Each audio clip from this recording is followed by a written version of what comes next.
Yeah, yo move it. Maroc dans le cœur. Les Lions sont en chaleur.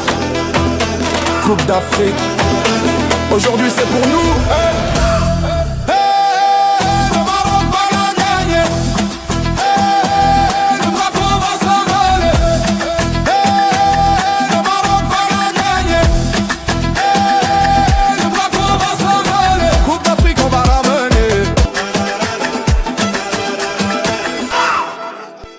La prestigieuse compétition de la Coupe d'Afrique des Nations continue toujours son cours du côté du Maroc avec la deuxième journée. Et pour le compte de cette deuxième journée dans le groupe F, nous avons le Cameroun et la Côte d'Ivoire qui se sont quittés tôt aux ados. Et je suis avec Monsieur Essouélé du côté du Paris, toujours pour décrypter les rencontres du Cameroun. Monsieur Essouélé, bonsoir. Oui, bonsoir M. Hockey. Bonsoir. Bonsoir à tous les auditeurs et auditrices de la chaîne Plus Sportive. Voilà. Première question pour vous tout de suite. Comment appréciez-vous déjà cette rencontre entre le Cameroun et la Côte d'Ivoire, deux pays quand même, on peut dire que ce sont de grandes nations qu'on ne présente plus sur le continent. Deux grandes nations qui se sont affrontées pour le compte de cette deuxième journée qui se retrouve déjà dans le même groupe F. Comment appréciez-vous déjà cette rencontre? C'est vrai qu'après ce bras de fer médiatique vécu sur les réseaux sociaux, on avait un peu peur de voir un match complètement haché, mais quelle était la surprise de voir un match avec une si grande intensité. C'était un régal, tant sur le plan technique, tactique que physique. De très beaux duels. Nous avons eu ici un match qui fait taire quand même les détracteurs de la CAN. Parce qu'ici on a eu un match avec un niveau quand même assez élevé qui s'est soldé par un match nul. Donc les deux équipes se sont plus ou moins neutralisées. C'était un système de jeu très très beau à voir. Certains disent que c'est le meilleur match jusque-là, tout au moins cette première phase de poule, quoi. Il s'agit quand même de deux grandes nations du football sur le continent africain, le Cameroun et la Côte d'Ivoire. Oui, deux grandes nations, surtout bon, c'est vrai que le Cameroun ces dernières années a perdu un peu de Est-ce qu'on va dire de notoriété? Exactement, suite à de ces multiples problèmes dont nous en avons déjà évoqué. Nous en avons parlé ces deux dernières interviews où on a eu à discuter. Ouais. Et on avait face à nous une équipe quand même qui était championne d'Afrique. Donc on arrivait avec beaucoup d'appréhension, mais la surprise était assez grande parce que on a eu un match qui était très équilibré. Le score même en témoigne d'ailleurs, un partout. Comme vous étiez en train de le dire tantôt, un match nul 1-1 entre le Cameroun et la Côte d'Ivoire qui se sont quittés, deux ados, je le disais tantôt. Les supporters camerounais présents au stade n'étaient pas du tout contents de ce résultat nul. Des propos recueillis par le média Brut Afrique que nous vous proposons de suivre. Non, moi j'ai un goût à mettre dans la bouche. Voilà, il n'y a aucune émotion même. Mais là, c'est un match qu'on doit gagner. Franchement, c'est mieux que la défaite. Pour moi, personne ne va bloquer l'autre. Là, c'est là, on a prêté les injures, chacun garde encore dans la poche. Donc, mais nous avons quand même bossé les dames. Mais voilà, le Cameroun, c'est nul. Ça va. C'est mieux là. Mais Mbemo a gâté le match. Mbemo, si tu vois le match, non, je ne l'ai pas fait. Mais tu as gâté le match. La maçon, tu es fort comme le Butia. On les a laissés. Parce qu'on voulait boire les bières avec eux ce soir. Donc on les invite à venir boire la bière avec nous ce soir. Mais c'est bon match et bisous aux Ivoiriens. Mais le Gabon est éliminé. Brut, merci Brut. Alors, vous avez écouté cet élément, Monsieur Souélé. Qu'en pensez-vous de la réaction des Camerounais et des Camerounaises qui ont suivi cette rencontre? Et ce résultat nul n'était pas gris à leurs yeux. Ils se sont manifestés d'une part leur mécontentement, mais ailleurs, il y en a d'autres qui se contentent quand même de ce résultat nul. Néanmoins, ce n'était pas une défaite face au Cameroun. Ce sont des cris de frustration, c'est plus de la frustration qu'autre chose. Tout ceci parce que le match s'est joué déjà dans les réseaux sociaux et évidemment certains certainement qui ont parié et c'est toujours ça fait toujours mal quand on perd un pari. Mais venons aux choses sérieuses. Je pense que c'est un match nul qui se valait. Les deux équipes se sont vraiment neutralisées. On a vu de très très belles choses. La Côte d'Ivoire a un milieu très puissant. Et on a vu avec le système de jeu de Pagou qui a refait un 3-5-2. Donc du coup le milieu de terrain s'est neutralisé et du coup on a vu beaucoup de mouvements, énormément de mouvements dans le milieu de terrain, ce qui fait qu'à la fin on a vu plus des percées qui se faisaient au niveau des axes. C'était un match assez mouvementé, ça a bougé beaucoup et il y a vraiment pas eu de moment de repos où à un seul moment on a pu s'ennuyer quoi.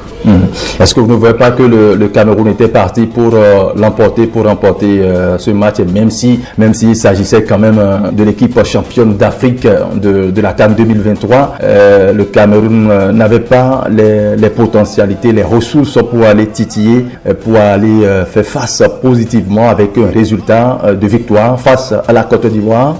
Bah oui, absolument. Je pense que on a eu 2 poteaux, je crois. On a eu 2 poteaux et on a eu le but. C'est ce qui a peut-être frustré quand on a suivi le commentaire tout à l'heure de certains supporters. Certains supporters, c'est le but que Memo a raté vers la fin, en fait. C'est vrai que c'est un très bon joueur. Vraiment, il montre des choses extraordinaires. Mais il lui manque encore cette finition en fait. Il lui manque cette finition. C'est très bien ce qu'il fait. Il y a Namasso qui fait des choses magnifiques aussi. Celui qui est là, ils font de très belles choses. Mais bon, il nous a manqué un peu je dirais pas de chance, parce que dans le foot il n'y a pas de chance. Enfin, test pour pouvoir concrétiser parmi les 3 buts manqués, au moins un. Ouais. Ça va que de l'autre côté, de la Côte d'Ivoire, champion d'Afrique, on peut aussi avoir, ou bien on peut aussi voir les Fofana qui se sont donnés, ce sont de grands joueurs, ce sont de grands noms à respecter également. Je pense que les deux formations se sont quittées avec beaucoup plus de respect pour l'un comme pour l'autre. Absolument. Je pense que les 2 équipes se sont quittées vraiment avec beaucoup de respect. Parce que ça pouvait basculer d'un côté comme à l'autre. Et bon, je pense que le match nul, c'est ce qui était mieux pour tout le monde. Bon, maintenant, la suite risque d'être un peu difficile, mais on verra. Voilà, après un match nul, le Cameroun reste néanmoins toujours dans la course pour le second tour, bien évidemment, avec 4 points, deuxième derrière la Côte d'Ivoire, 4 points également. Ils sont tous de même menacés par le Mozambique, il faut le rappeler, 3 points en cas de victoire lors du deuxième match. Le Mozambique pourrait créer, et pourquoi pas dans cette CAN, la surprise. Oui, c'est vrai que le Mozambique peut créer une grosse surprise. Et c'est pour ça que c'est un match que selon moi, que le sélectionneur Pagou devrait appréhender de façon assez différente. Je pense qu'il devrait essayer de faire un système de jeu qui ne laisse pas trop d'ouverture et de préférence, si on peut marquer, on peut marquer un but en premier et essayer de le sécuriser. Parce que bon, une équipe comme le Mozambique, elle sait que elle peut être première carrément de la poule F. Elle va vraiment tout donner. Aujourd'hui, après 2 matchs, ils ont certainement déjà un peu étudié notre système de jeu. Ils ont déjà vu un peu comment l'équipe fonctionne. Ils peuvent travailler un peu dessus et essayer de mettre quelque chose juste pour nous déranger. Mais bon, j'ai foi en Pagou qui jusqu'à présent nous a montré des choses quand même assez exceptionnelles. Et je pense que bon, on arrivera à battre le Mozambique. Le Gabon avec 2 sorties, 2 matchs, 2 défaites contre 0 points et est déjà éliminé après 2 journées de cette compétition dans ce groupe F. Alors face au Mozambique, comment le Cameroun pourrait se comporter? C'est vrai que le Cameroun face au Mozambique, il n'y a pas photo. Le Cameroun est parti favori dans cette rencontre sur papier. Et c'est vrai que la réalité, c'est sur le terrain, c'est sur la pelouse. Comment pourrait se comporter le Cameroun face à ce Mozambique si le Cameroun voudrait bien évidemment faire un parcours quand même élégant dans ce groupe F et dans cette Coupe d'Afrique des Nations? Il va falloir avoir un système assez solide. Bon, certains pourraient conseiller un 4-3-3 modulable en 3-2-5, c'est-à-dire au début on essaie un peu de viser derrière et après bon, dès qu'il y a des ouvertures, on fait des relances, on fait des contre-attaques. Mais tout en restant serein, il faut que jusqu'à la dernière minute, qu'on ne prenne pas cette équipe à la légère. Donc je pense que eux, ils viennent de toute façon, le Mozambique aujourd'hui a pris confiance, ils ont pris énormément confiance. Et ils ne viendront pas pour nous offrir des roses, ça c'est sûr. Oui, ça c'est clair, surtout avec 3 points, parce que il faut dire que tout se joue entre Côte d'Ivoire, première place avec 4 points, le Cameroun 4 points, le Mozambique 3 points également. Tout se joue entre les 3 équipes. C'est vrai qu'il reste encore, il reste le meilleur troisième, mais le Cameroun avec son statut sur le continent, le statut de l'une des meilleures équipes sur le continent, sans parler également de la Côte d'Ivoire, du Sénégal, du Nigeria et bien d'autres. Le Cameroun, je ne pense pas, pourrait se prévaloir, se retrouver en 3e position pour vouloir chercher un meilleur 3e. L'idéal, c'est d'éviter déjà la 2e place. Parce que bon, si on veut éviter de rencontrer, je crois que c'est l'Égypte où il vaut mieux avoir la première place. Mais le match même de la Côte d'Ivoire contre le Gabon n'est pas complètement plié. Vous savez, comme on dit vulgairement, Cabri mort n'a pas peur de couteau. Donc là, le Gabon est dans la position de Cabri mort et ils ont leur honneur à défendre. C'est une très belle équipe. Juste, on ne sait pas ce qui s'est passé. Elle a eu une préparation magnifique. Bon, elle fait une phase de poule qui est assez désastreuse, mais je pense que ce dernier match, ils vont essayer de tout mettre pour évidemment rentrer au moins avec un point pour l'honneur. Donc la Côte d'Ivoire ne peut pas encore se targuer d'être parce que le Gabon a perdu ses 2 matchs et puis bon non. Je pense qu'il y a matière à faire. Donc des deux côtés, nous de notre côté, avec le Mozambique, on doit essayer d'avoir un système de jeu assez fermé en faisant des contre-attaques. En fait, donc je pense que c'est faisable. Je pense que c'est faisable. Oui, et c'est comme ce que je suis en train de dire tout à l'heure. C'est vrai que le Gabon, 2 matchs de défaite, 0 points, déjà éliminé, comme je l'ai dit tout à l'heure. Mais c'est une équipe qui pourrait jouer et chercher l'honneur avec peut-être 3 points avant de rentrer. C'est quand même une équipe du Gabon qu'on a connue avec Pierre-Emerick Aubameyang, ancien joueur bien évidemment de Chelsea et bien d'autres grands clubs évoluant bien sûr du côté de l'Europe. Le Gabon pourrait forcément chercher à jouer l'honneur. Donc ça serait un match forcément difficile pour la Côte d'Ivoire aussi, qui pourrait sembler être quand même aussi le favori dans cette rencontre. Absolument. Toujours, surtout en tant que champion d'Afrique également. Oui. C'est un match qui est aussi difficile que celui du Mozambique. Donc, des deux côtés, on doit plutôt être sur nos gardes. Bon, moi, je souhaiterais qu'on soit premier du groupe pour éviter des rencontres qui vont parce que après c'est des matchs de la mort. Donc, dès qu'on perd, on rentre à la maison. Donc, l'idéal serait qu'on gagne et qu'on se retrouve premier pour éviter avoir une position un peu plus agréable. Voilà. C'est vrai qu'on vient de décortiquer ce groupe F avec le classement, mais avec vous, monsieur Esouélé Charles, nous allons faire le récapitulatif de ce groupe F. Donc on dit tout simplement, si le Cameroun battait le Mozambique, le Cameroun aura 7 points. Si la Côte d'Ivoire battait le Gabon, la Côte d'Ivoire également aura 7 points. Les deux formations, la Côte d'Ivoire et le Cameroun auront chacun 7 points et pourront se qualifier d'office pour le second tour. Oui, tout se jouera au niveau du goal d'avirage.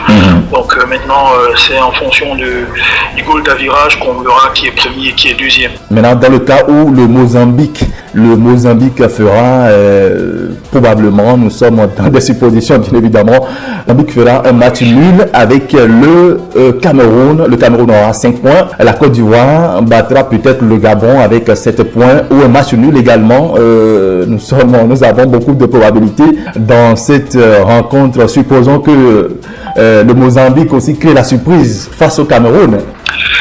Oui, bon, c'est vrai qu'on a toujours la possibilité d'être meilleur troisième, parce qu'avec 4 points, il y a une possibilité d'être meilleur troisième.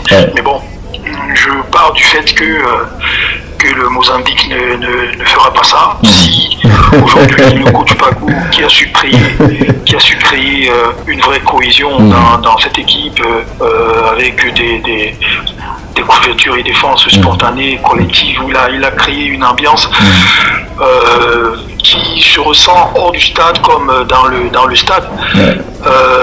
Il est bien conscient que s'il a fait tout ça, c'est pas pour finalement rentrer à la maison. Ça, ce serait très dommage.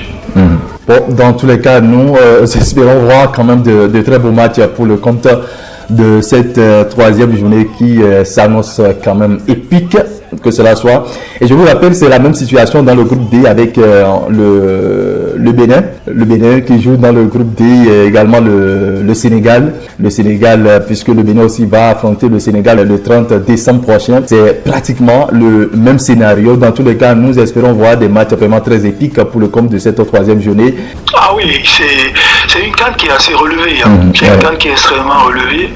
Et j'avoue que autant au début, au niveau des pronostics, on voyait des équipes comme la Guinée équatoriale. Vous voyez, tout au début, j'avais typé sur la Guinée équatoriale parce que bon, on se réfère souvent aux matchs de préparation, aux dernières CAN, comment l'équipe s'est comportée pour pouvoir en fait donner un pronostic.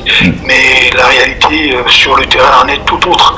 Je pense qu'aujourd'hui, on voit bien, le Cameroun était très modeste. Mais après 2 matchs, on commence à se dire, ok, peut-être qu'ils pourront arriver en demi-finale, peut-être en finale. Aujourd'hui, c'est plus une supposition. Donc, c'est une CAN qui est assez relevée, qui est très très très très relevée, et je ne serais pas surpris qu'il y ait, le vainqueur de cette CAN soit vraiment un pays sur lequel on ne comptait même pas du tout. Bon. Bien sûr. J'espère que ce serait le Cameroun, j'espère. Surtout que dans une rencontre de football, il y a tous les scénarios possibles. Il y a des cartons rouges, des retournements de situation. C'est là que cela devient quand même intéressant, des émotions. Et c'est de là qu'on voit quand même du vrai football. Oui, c'est vrai, ça c'est très vrai. Donc on n'est pas à l'abri, des surprises. On ne sait jamais comment ça se passe. Il suffit que dans une grande équipe, je sais pas, après non par exemple comme l'Égypte, quelqu'un comme Salah, soit je sais pas, prend un carton rouge ou un petit bobo qui l'empêche de faire le match suivant. C'est déjà une grosse perte, c'est déjà une grosse perte, et du coup ça peut changer tout le cours de match.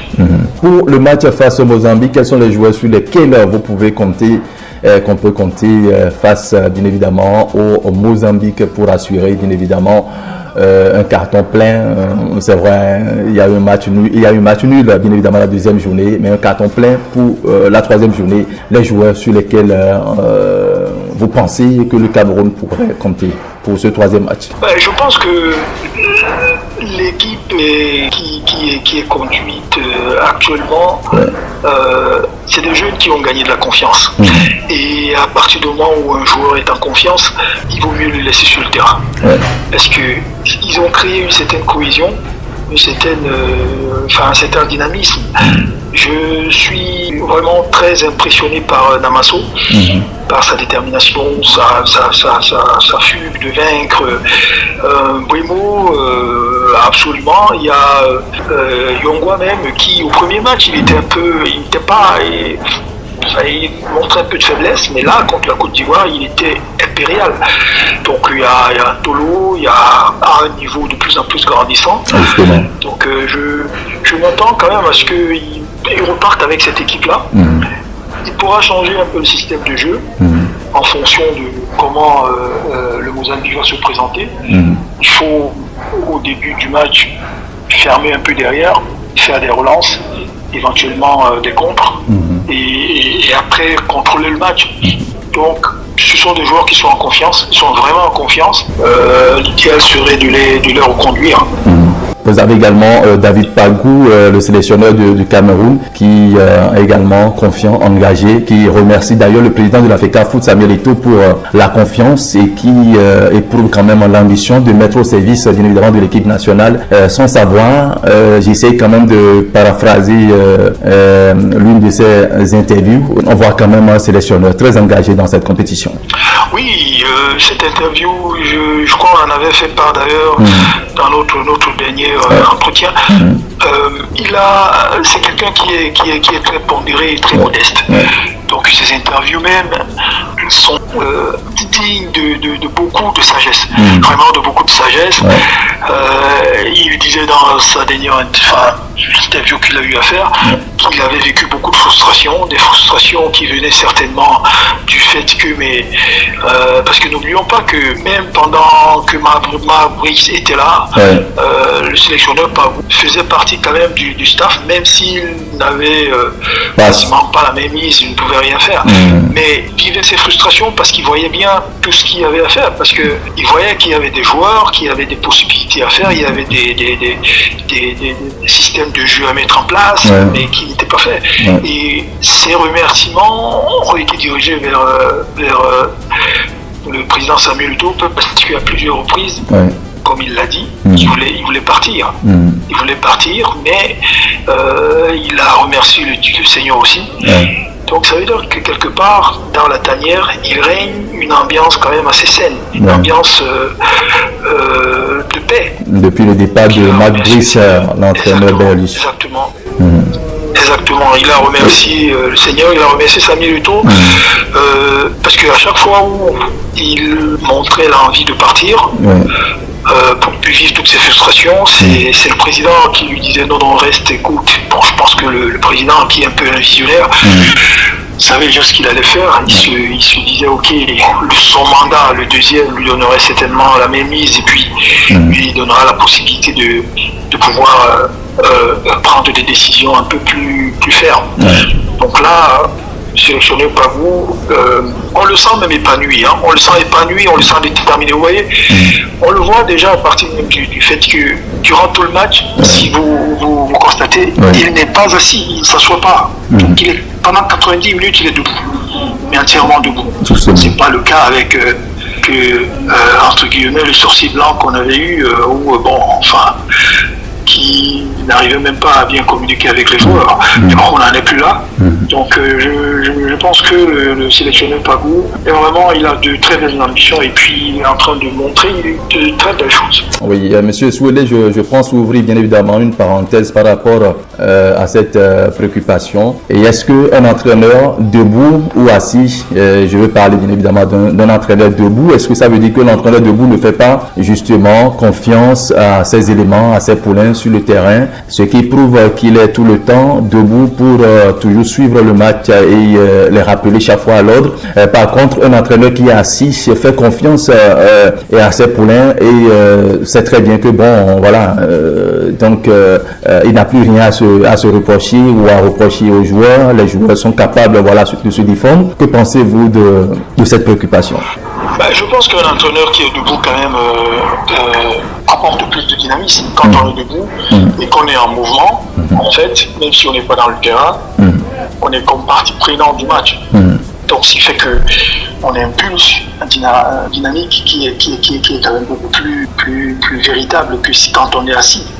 Quand on est assis, bon, enfin, on peut dire que le travail est fait, et puis bon, mais il reste quand même si ce n'est que 40% qui se fait sur le terrain, ou 30%, ces 30% là sont nécessaires, parce que ça peut changer le cours du match. Un entraîneur qui est debout peut montrer à un joueur un placement, lui demander de monter, de reculer et tout. C'est quand même beaucoup plus parlant que celui qui est assis. On voit quand même beaucoup d'entraîneurs, que ce soit dans les grands championnats européens, espagnols, les championnats du côté de l'Angleterre. On voit quand même beaucoup d'entraîneurs qui restent debout et qui rappellent chaque fois les joueurs à l'ordre, les positionnements. Par contre, on voit quand même d'autres qui sont assis très souvent. On se dit, voilà, on est confiant par rapport à ces poulains. J'avais juste bien envie qu'on fasse la nuance entre un entraîneur qu'on voit très souvent debout et les entraîneurs qui sont souvent assis. Ben oui, en fait, je pense que la position assise déjà ne vous donne pas une visibilité, une très bonne visibilité de vos placements de joueurs. Bon, c'est vrai que quand on a un entraîneur professionnel, ces choses-là, c'est aux entraînements et carrément au vestiaire qu'on règle ça. Mais tous les matchs, à mon avis, qui ont un certain impact et un enjeu très important, l'entraîneur vit le match avec les joueurs. Et c'est difficile d'être assis, de croiser les pieds et les bras et de vivre l'intensité à 100%. C'est un peu plus compliqué. Oui, parce que comme on le dit souvent, celui qui est à la touche et en dehors du rectangle vert voit mieux sur le positionnement, l'emplacement des joueurs et pourrait les ramener chaque fois à l'ordre, les appeler, leur donner des consignes. C'est beaucoup plus pratique à mon avis. Ben oui, absolument. Absolument. De toute façon, on le voit au niveau des grands championnats. Vous regardez la Champions League, des matchs qui ont des enjeux très importants. C'est rare de voir un entraîneur assis. Sauf si vraiment l'équipe mène, je ne sais pas, de plusieurs buts. Donc donc c'est une situation qu'on observe très souvent et j'aurais bien envie confiance entre les entraîneurs qui restent souvent debout et assis. Donc voilà, merci beaucoup à vous, Monsieur Souele.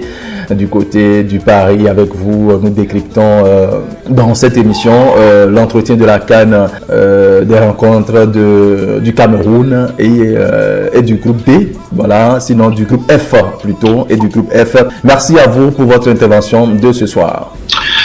C'est moi qui vous remercie, M. Oki. C'est toujours un réel plaisir de partager ces matchs avec vous.